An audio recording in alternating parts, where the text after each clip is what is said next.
waiting for my next flight. I recently just left South Africa.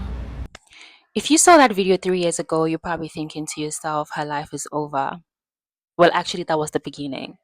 Because when I decided to leave South Africa, I wasn't just leaving a country. I was leaving my identity behind. I was leaving my career behind. I was leaving my family, my friends behind. I was leaving a version of me that I've built behind. And I remember when I made the decision to leave South Africa, not a lot of people agreed with my decisions. Some people told me that I was going to regret it. Some people did agree. Some people told me that I was making the wrong decision. But at the time, it wasn't about who won the argument. It was about how I felt. I didn't feel a need to defend myself. It was just a matter of choosing peace at the time. But what happens when you decide to leave a country behind and start over? That's what I've been trying to do for the past 3 years. And when I tell you that it takes a lot to start rebuilding your life, your finances, your career, your job, friendships, that has got me thinking a lot. That has got me thinking about what it really means to rebuild. With all the fears and anxiety and the xenophobic attacks and the uncertainty surrounding what's happening in South Africa right now, there's a lot of people that have to make difficult decisions.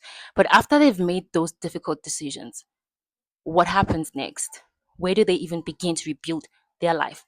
That's the question that has been pondering on my mind for a while, which is why I've decided that I would like to have a new chapter on Loba Speaks called the Rebuild Session.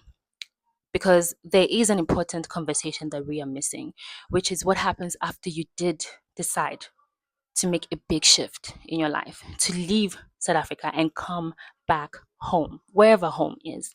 That's the conversation worth having. And on this chapter, we're going to be talking to people who have left their lives back in South Africa, who are rebuilding, what rebuilding looks like for them.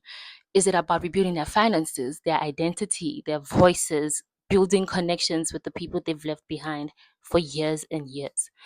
That's what the conversation is going to be about. And I think that's a conversation worth having. And the story about leaving South Africa is still very much personal to me, even though I left 3 years ago. Because my father is still in the country, my sister is still in the country. So when I say it's personal, it's very personal. And that's why my thoughts keep bringing me back to this session. Those who are arriving safely, this is a space for us to share our stories and talk about how we can rebuild our lives. Hi, my name is Oluwatobiloba Oladipupo, and I would love for you to come with me on this rebuild journey.